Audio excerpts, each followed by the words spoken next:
Looking at Lewis structures. So this is going to be a way to show a little bit more about molecules beyond just the formulas. So what we're seeing here is formulas, but if we can see a structure, we can understand a little bit better where the electrons are and why this molecule behaves the way that it does.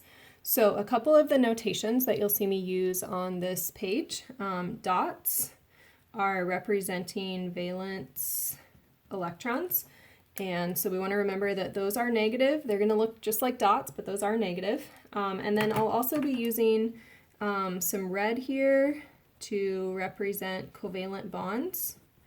And those are going to be where electrons are shared. So a shared space for those electrons to be in. As we work on our Lewis structures, a few things we want to pay attention to here. The first thing we're always going to need to do is figure out how many valence electrons an atom has. And to do that, you want to go back to the periodic table and remember if it's in group 1, it's got 1 valence electron. If it's in group 5, it has 5 or 6 or 7. So valence electrons are important. Then we want to arrange our atoms with the least electronegative atom in the center, and that's usually going to be our first element that we see in a formula. And from there we have a choice.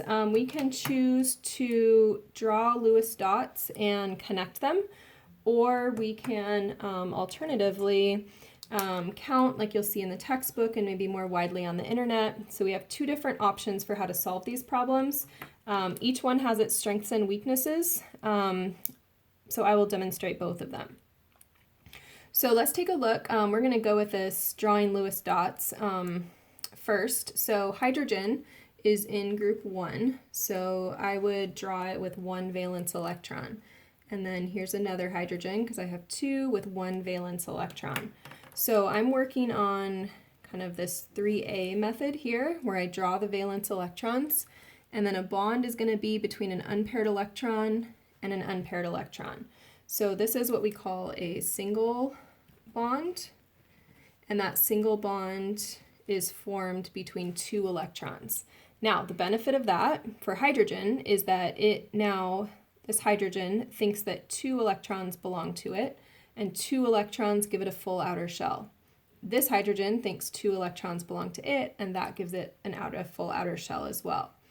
So taking a look at fluorine then, as a second one, fluorine is here in group 7. So group 7, it has 7 valence electrons. I want to draw those separately, 4, 5, 6, 7.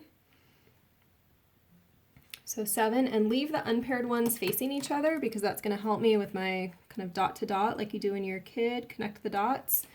And unpaired pairs with unpaired, and I have again a single bond where I'm sharing those 2 electrons.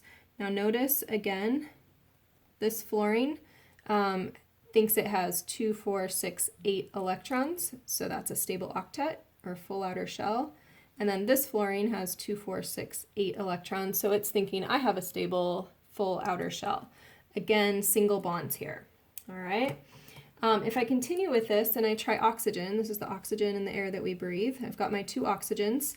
Oxygen is here in group 6 on the periodic table, so it has 6 valence electrons. Here's how I would draw those, 1, 2, 3, 4, and then start to pair them 5, 6. And I leave the unpaired ones facing towards the middle because that's going to help me out when I draw the bonds. 5, 6. So I want to find unpaired electrons. I can't pair them within the same molecule. If I share with myself, that doesn't help me. I need to share with another atom. So I pair those up and I notice there's still unpaired electrons. So I'm going to pair those up. And if I can count now, 2, 4, 6, 8, this oxygen has 8 electrons, and this oxygen has 2, 4, 6, 8 electrons. If I were to redraw this, kind of clean it up a bit, I would have my 2 oxygens with those same lone pairs, and then I would draw that double bond there in the middle. And these lone pairs could be top and bottom, bottom and side, it doesn't matter, as long as you have 2 unbonded pairs of electrons there. And this is something new that we haven't seen yet. This now is called a double bond.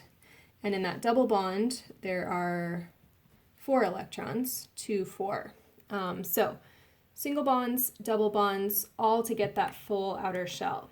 Let's take a look at nitrogen next. Actually, I'm going to leave that for you guys to try, and we will look at some more structures.